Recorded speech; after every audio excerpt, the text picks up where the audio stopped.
Hello and welcome to the History of Philosophy in China by Peter Adamson and Karen Lai, brought to you with the support of the Philosophy Department at King's College London and the LMU in Munich. Online at historyofphilosophy.net. Today's episode will be an interview about Confucian ethics with Amy Olberding, who is a professor of philosophy at the University of Oklahoma. Hi, Amy. Hi. Thanks so much for coming on the series. This is going to be our culminating episode on Confucianism, and we're going to be talking a lot about the concept of li, which we have tended to translate as ritual or ritual propriety. But you've suggested a rather unusual translation for it, which is etiquette. Can you explain what you take them to mean by li and why you thought it would be interesting or useful to translate it as etiquette?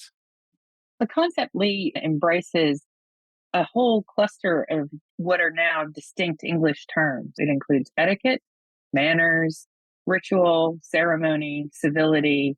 It runs the gamut of what we include to describe a well-mannered person. I tend to use etiquette primarily as a corrective to how I think some of my students, as well as some of the scholarship, tend to talk about it. Ritual in English does not have the breadth, I think, that etiquette does.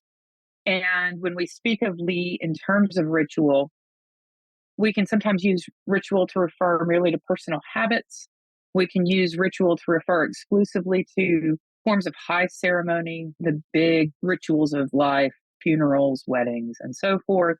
But we don't tend to associate ritual with some of the more prosaic rules of mannerly conduct, saying thank you, saying please, acknowledging others, greeting others, the ways in which we encode certain kinds of status designations in terms of our interactions with each other, the way we communicate respect on a daily basis.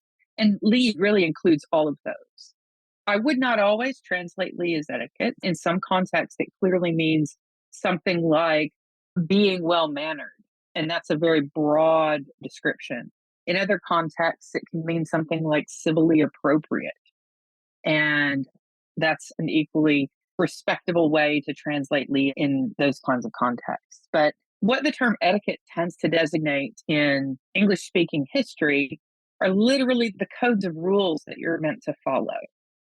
So that when someone is offering some gesture of beneficence toward me, I say thank you.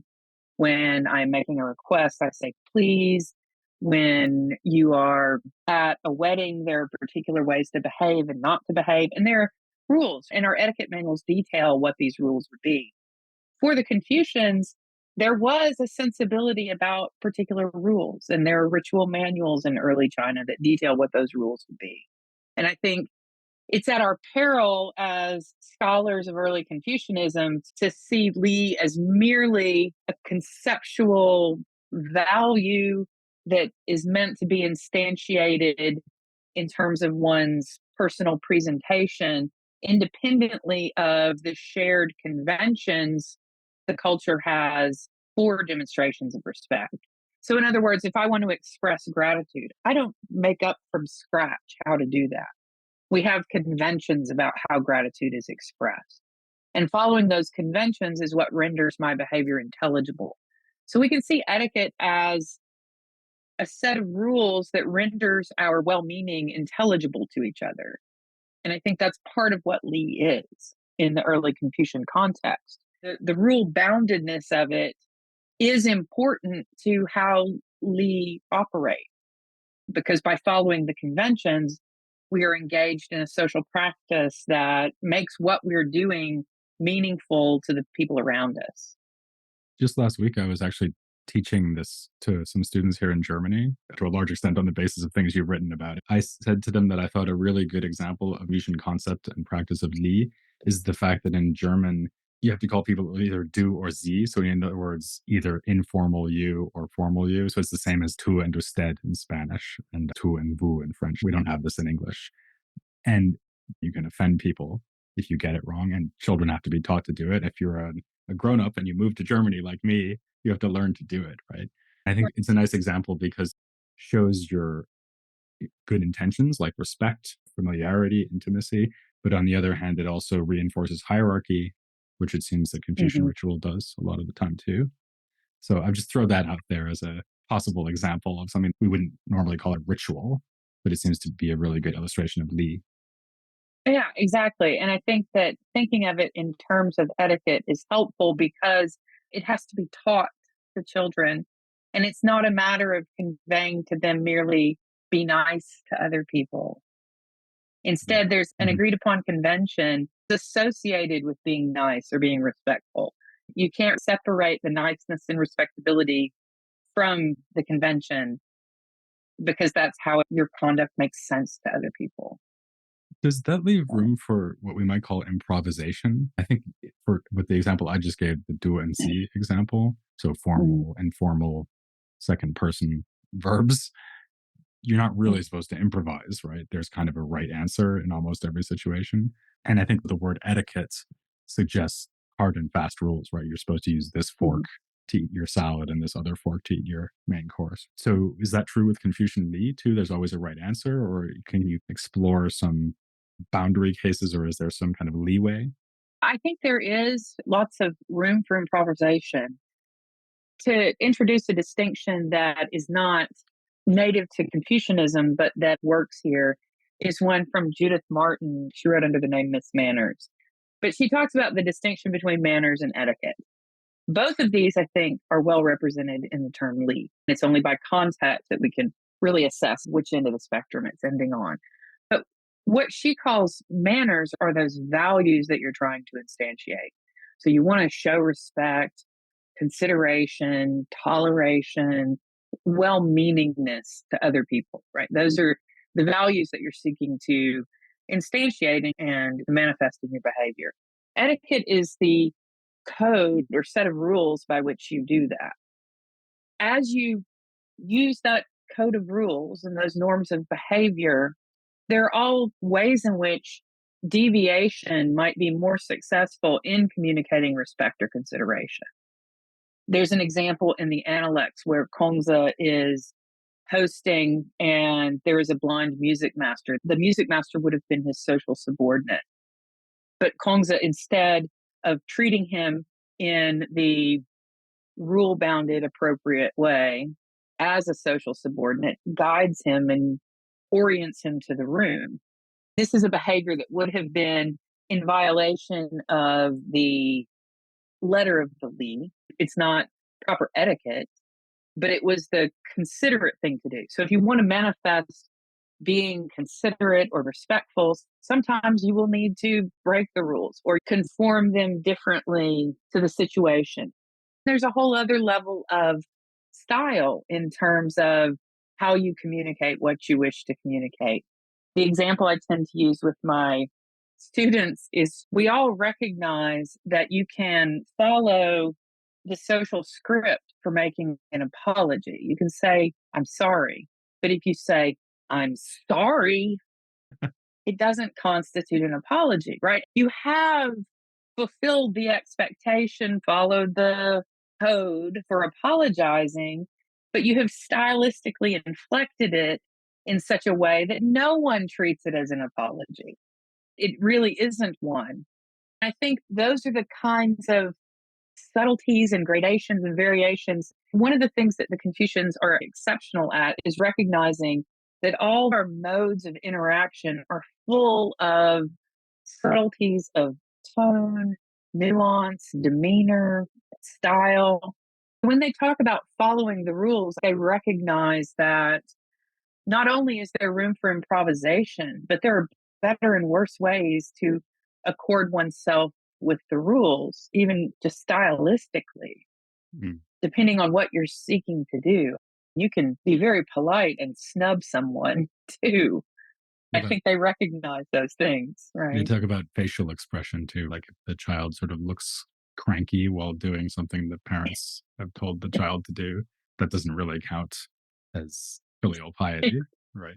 This is Exactly, similarly true with exactly. me. So that's manners or etiquette. Maybe we can talk about the flip side, which we might call rudeness, because actually you've written a whole book about rudeness. which is really about a fantastic idea. I wonder if people always expect you to be incredibly polite now, or maybe they expect you to be incredibly rude. They do. I was once at a conference and everybody went to dinner after the talk. I had given my talk and nobody was sitting next to me.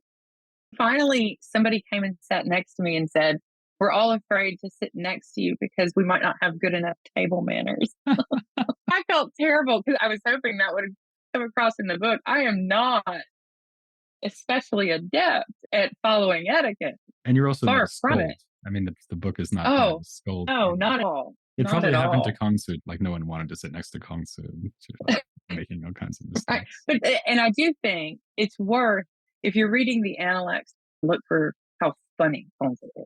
Hmm. I think Ponza is actually in numerous passages engaging in self-satirization.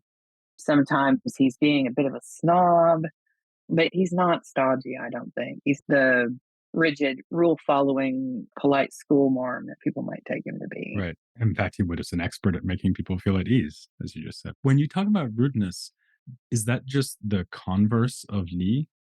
In other words, is it the opposite? So whenever you're not showing Li, it means you're being rude and vice versa? The most basic way to account for what rudeness would be conduct that communicates disrespect, inconsideration, intolerance, the absence of pro social orientation toward others. Rudeness is not merely that you have not shown respect or consideration, but that you've not shown it in a context where it would ordinarily be expected. We frequently engage in ways that have us only minimally interacting with each other at all, right? I mean, where we're not particularly showing anything to each other. I don't think that constitutes rudeness. Karen Storr writes a little bit about what's called the nod line.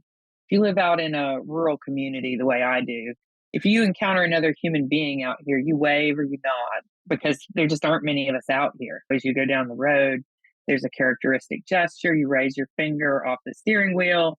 Everybody waves to each other and nobody knows each other going down the road. When you have a low population area, there's an expectation that if you see another human being, you greet them in some way. But for most of our interactions with other human beings, we're in areas where we're more frequently in contact with them. I don't think there's an expectation of any particular kind of treatment. Sometimes preserving distance is a form of politeness. Rudeness is just not observing the distance we're meant to keep from each other. If you're on a crowded subway car, engaging everyone around you in conversation at high volume is a form of rudeness or of inconsideration. So I think these ways of conceptualizing what rudeness is going to be context dependent. Yeah, I mean, it seems like rudeness then wouldn't just be a failure to show consideration. It actually has to be a violation of an expectation of showing consideration in a certain way, right? So I don't need to wave at everyone in Munich because there's too many people. So it's not rude, right? Right. But neither would it be rude to wave at them, right? So it's sort of neutral, waving or not. I think one aspect of Lee that is an undercurrent in what the early Confucians offer is that to really succeed at being a well mannered person, it isn't merely about one's conduct, it's also about the acuity of one's attention. Having a sense of the context that you're in, what the demands of that context are, what the expectations of that context are, the particularities of the environment is part of being well mannered as well. I don't talk about that as much in my book, but I do think that a lot of what a person who follows Lee has to do is simply attend to the others around them and be good at it. What about a case where I'm being polite? I'm using etiquette, or I mean, observing Lee in some sense, but in my mind, I don't feel it. So I was thinking about a case where I meet someone I really don't like, and I smile and shake their hand and say, "So, how are you doing?" Outwardly, it seems like I'm being perfectly polite, and I'm certainly observing the rules of etiquette. But inward, I'm thinking, "Oh, this jerk can't stand this guy. What would they say about that kind of case? Would they say I'm doing well because I've managed to tamp down my feeling of resentments and dislike and shown politeness? Or would they say that it doesn't count as Li because if you're really performing Li, then you actually have to have this kind of attentiveness to the other person that you were just describing? There's a continuum such that a very adept practitioner of Li, such as Kongzi, is going to have a perfectly realized harmony between what Li would require and his inner disposition. There's that passage in the Analects that says finally, when he reaches 70, he can follow his heart and mind without overstepping the boundaries. And the idea is that what he wants to do and what he should do line up because he's in such accord with what's morally good and appropriate and so forth. That's the ideal. However, for most of us, that's a pipe dream. We're never going to achieve that level of expertise and fluidity. I think in that context, in most situations, not all, a Confucian would view a bit of simulation or dissimulation about what my internal feelings are as potentially useful training. There is not this expectation that my behavior issues from my feelings, so that when I feel gratitude, I say thank you. Instead, there's an assumption of a feedback loop where my well meaningness toward other people is not something that comes from inside me and manifests in behavior. It's possible it happens that way, but it's also possible that I engage in the behavior of well meaning people, and that makes me more well meaning internally. So my behavior can steer my internal life in important ways. In Western philosophical tradition, people like Rousseau would say that good manners are just fakery, right? We're just having to put on a mask that conceals how we really feel. I think the Confucians would treat simulating attitudes that I don't have towards someone else as a potential site for trying to cultivate those feelings. So if I don't feel particularly positive towards someone, behaving in a way that is positive toward them can help bring those feelings along so that we can, by practicing the right kind of conduct, even when we don't quote unquote feel it, we can start to bring our internal states along. Now, does that mean we should always put on a friendly face and shake the hand of people we despise? Not necessarily. There may be circumstances in which declining to follow Li would be the better thing to do. So it's not that the Confucians would say, just do it and the feelings will come. It's simply that they would say, you can't await feeling before you engage in proper conduct. You want to engage in pro-social conduct ahead of those attitudes coming on, because that's part of how those attitudes develop. When we tell our children when they're tiny to say thank you to other people, we're not telling them to say thank you because we want them to follow the social script. We primarily want to instill the feeling of gratitude. And by having them recite the words to say thank you, the behavior is meant to steer the internal life. By engaging in pro social gestures, even with people toward whom we don't have particularly positive social feeling, the idea is that we're trying to cultivate more of those feelings in ourselves. Do you think that there's sometimes a place for being rude? In other words, you're achieving something useful by being rude. Yes, absolutely. I think that in the early Confucian context, rudeness is recognized.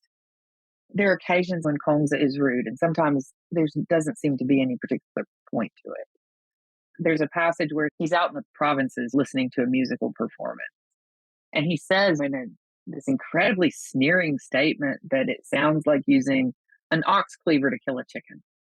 It's just a completely ungenerous thing to say. And he says it to the organizer of the musical performance. He defends it by saying he was joking, which of course makes it even worse. That's an occasion where we're presented with an exemplar being rude, and it looks mostly just like an error. And it's an error he doesn't recover from well. by saying, I'm only joking. Everybody knows that's the worst thing to say when you're being rude. So there is room for rudeness in the sense that even the most admired exemplar in early Confucianism is shown sometimes being rude. But I also think that at a more pointed level, there's room for dissent via rudeness. One mistake that I think is commonplace in our contemporary idiom that isn't so in the early Chinese context is it often seems to me, particularly in contemporary political discourse, that people equate dissent and rudeness as if the only mechanism to dissent from something is this in your face, confrontational, deliberate gestures of disrespect and so forth. There's room for rudeness as a form of dissent, whether we're looking at the early Confucians or now. But I think that one of the things that early Confucians recognize is there are incredibly, quote unquote, polite ways to dissent as well. They, in a sense, incentivize looking for those as particularly potent. I would argue that in our own era, one practical problem with recognizing that there is room for rudeness is to say, there's all kinds of room for it, but it's increasingly meaningless. If the motivation for your rudeness is to achieve some kind of potency or attention to the moral point you seek to make, I think we live in an era where rudeness has lost a lot of its power for doing that. Because it's not shocking Um, anymore. It's just y- typical. there will always be room for rudeness as a form of dissent, if nothing else. But how much room there is and how much permission you should give yourself has to take into account its efficacy. I think rudeness as a mechanism for communicating unhappiness lost a lot of its efficacy recently. There was something else I wanted to ask you about, which is whether Li and maybe even etiquette in our own Mm, time and place reinforces hierarchical relationships. I mean, if you think about du and sie, there are some mm, relationships in Germany mhm. where one of the people is a du and the other is a sie, right? So, for example, children talking to adults, very Confucian example. Yeah. So, children are always du, and children are supposed to call strange adults. I mean, not strange adults, but you know what I mean. Not Right. non-family members. They're supposed to call them Z, right? You can imagine that in ancient China, a lot of the practices of Li would involve things like how do servants relate to their masters? How does the citizen relate to the ruler? How does the wife relate to the husband? To name a particularly problematic case. Do you think that Li is problematic in that sense, or do you think it can also offer resources for critiquing social hierarchy? Historically, Lee would have been very problematic with respect to the nature and extent of the hierarchies that would have been coded. So there certainly would have been hierarchies that we would not wish to accept and so forth. So as a historical matter, the Confucian Lee, no one is following the Confucian Lee now, the actual practices, the etiquette. But if we look at etiquette as a broader, more general category and ask, does etiquette inevitably code hierarchies? I would suspect so. I'm not sure about that, that there could be an egalitarian version of etiquette, but there's nothing wrong with hierarchies of which we morally approve. In my own case, I can't see any difficulty in expecting that there are earned hierarchies that might be worth preserving. So when we are talking to someone about their field of expertise, that we show more deference, whether that expert is one's physician, a judge, a plumber, or electrician. There would be modes of interaction that would be deferential to earned expertise. I think that seems a reasonable form of hierarchy. Hierarchy with respect to elders is often defensible. To me, contemporary philosophy has long neglected treating etiquette as a moral subject. We haven't had the conversations and arguments that we would need to suss out how we want to think of these things. In other words, I think this is an area for philosophizing about which there would be multiple competing points of view worth hashing out. An example you mentioned earlier, the one with the music master, you mentioned that the music master is socially inferior to Kongzi. So the fact that Mm. he's so polite to him, that's what I was thinking of when I said, couldn't you use Li to kind of subtly work against social hierarchy to be extremely polite and attentive to someone who's in theory is your inferior, right? In scare quotes, to show that you don't consider them to be your inferior. I think you can. And I think professors are doing this all the time when they show up. I don't know about in Munich, but in the US, I think a lot of professors may show up for class on the first day and say, call me Amy, not Dr. So and so or Professor so and so. We can often try to reduce those status hierarchies. And I suppose part of what I was saying about those earned hierarchies is that my assumption is that for most of our students, even when they're calling us by our first names, are under no illusions about which direction deference goes. Yeah. The mere If fact that it's for actually you who's allowed to let them do it right, right. already says Yeah, none volumes. of them are coming up to me and saying, you can call me Tim. I would like to ask you how all this stuff we've been talking about with etiquette and Lee relates to something else you've written about a lot. And actually, we could have done a whole interview about this other topic as well, which is the idea that ethical training, if I can call it that, involves identifying and imitating role models. Kongzi being an obvious example, but also the great sages Yao and Shun. How does this idea work, first of all? And second of all, how does it relate to the idea of learning etiquette or learning Li? Because, I mean, the examples we talked about before, just your parents saying, say thank you, that's not modeling a correct behavior, right? That's just telling the kid what to do. To the dismay of parents everywhere, children mostly follow our explicit instructions, but they do pick up their manners from how we behave. Being a parent is being someone's first and most potent exemplar. My husband and I tried not to cuss around our daughter when she was young. We wound up just cussing in German. By the time she was 2.5, she was scheiße. The potency of an exemplar to a young child, but the idea of exemplarism, and this is not my original framework. Linda Zagzebski has loads of stuff that she's written very innovatively on exemplarism. The notion is not that we choose exemplars, but that exemplars impress upon us. They inspire admiration in us. And we want to be like them. The way an exemplarist moral philosophy would work would be to say, Linda Zagzebski puts it, any moral theory that has the result that Jesus, Socrates, Buddha, Kongzi are not moral exemplars, that we don't admire and look up to them as moral heroes, is a moral theory we'll toss out.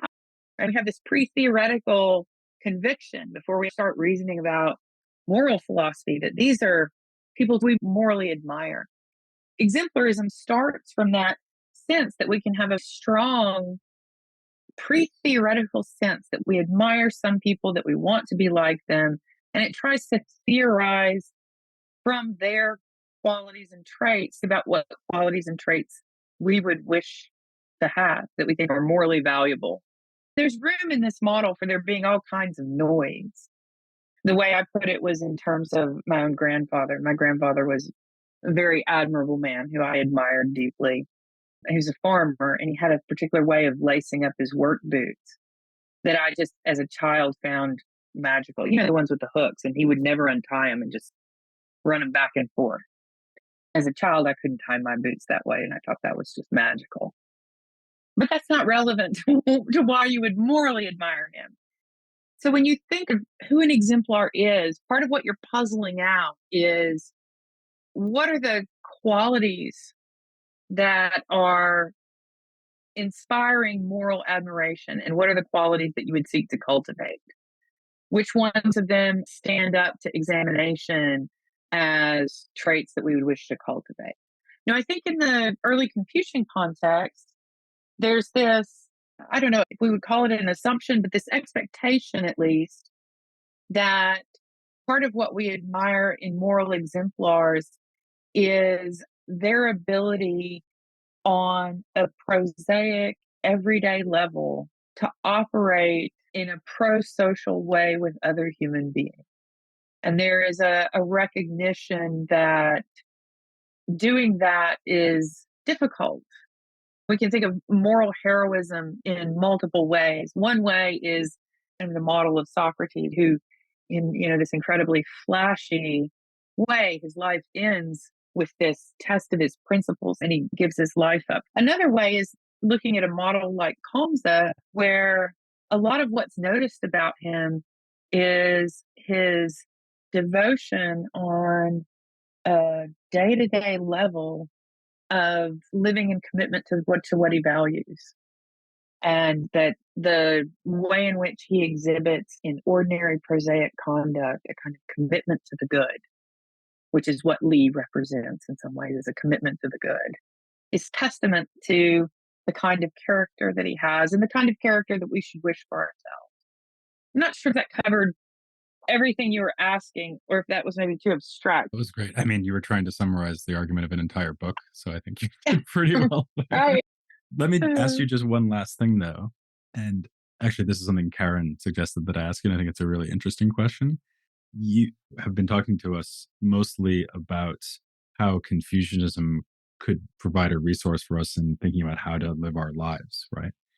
But do you think that we could go in the other direction too? So, in thinking about things like rudeness and etiquette and also exemplarism, do you think that has occasioned insights into how Confucianism might need to be revised? So, like where it falls short or where it maybe needs to be modified to match your intuitions or your arguments about these topics? I find this question a bit difficult just because what I have been describing, and I hope I've been consistent in doing this, is talking about early Confucianism. Yeah, you've said So that the several texts with times. Yeah. which I work are ancient pre-Qin dynasty texts. So this version of Confucianism does not exist anymore. But Confucianism, I mean, in a sense, the question here parallels something like, are there things that we could suggest about Christianity while reading Aquinas? But Aquinas is not Christianity anymore, in the sense that the things that are in our immediate range that are calling themselves Christianity or that are calling themselves Confucianism have historical ties to Kongzi and Aquinas. But whatever it is that we're taking from Kongzi and Aquinas is not a model employed by contemporary Confucianism. So, with respect to what we could suggest in correction or improvement or alteration in Confucianism, from my point of view, I can only speak to what those ancients were talking about.